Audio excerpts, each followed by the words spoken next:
एक छोटे से गांव सूरजपुर में एक मेहनती और सच्चा आदमी रहता था जिसका नाम मोहन था। एक दिन मोहन हमेशा की तरह जंगल में लकड़ी काटने गया।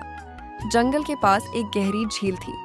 मोहन उसी झील के किनारे एक बड़े पेड़ को काट रहा था। अचानक उसका हाथ फिसल गया और उसकी कुल्हाड़ी सीधे झील में गिर गई। मोहन बहुत घबरा गया क्योंकि वही कुल्हाड़ी उसके काम का एकमात्र साधन थी। बिना कुल्हाड़ी के वह लकड़ी नहीं काट सकता था। वह झील के किनारे बैठ गया और उदास होकर रोने लगा। कुछ देर बाद झील का पानी चमकने लगा और उसमें से एक जलदेवी बाहर आई। उसने मोहन से पूछा, तुम इतने दुखी क्यों हो? मोहन ने नम्रता से कहा, मेरी कुल्हाड़ी इस झील में गिर गई है, अब मैं काम कैसे करूँगा? जलदेवी ने मुस्कुराते हुए कहा, रुको, मैं तुम्हारी मदद करती हूँ। यह कहकर वह झील में डुबकी लगाकर अंदर चली गई।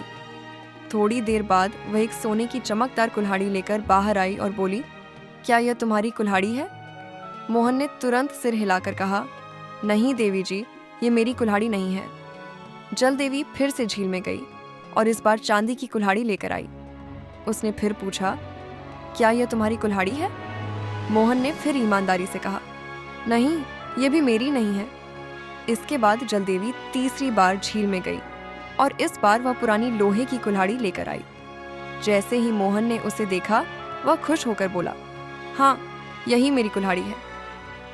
जलदेवी मोहन की ईमानदारी से बहुत खुश हुई। उसने कहा, तुम बहुत सच्चे और ईमानदार इंसान हो, इसीलिए इनाम के तौर पर मैं तुम्हें ये तीनों कुल्हाड़ियाँ देती हूँ, सोने की, चांदी की और तुम्हारी अपनी। मोहन यह सुनकर बहुत खुश हुआ। उसने जलदेवी को धन्यवाद कहा और खुशी खुशी अपने घर लौट गया।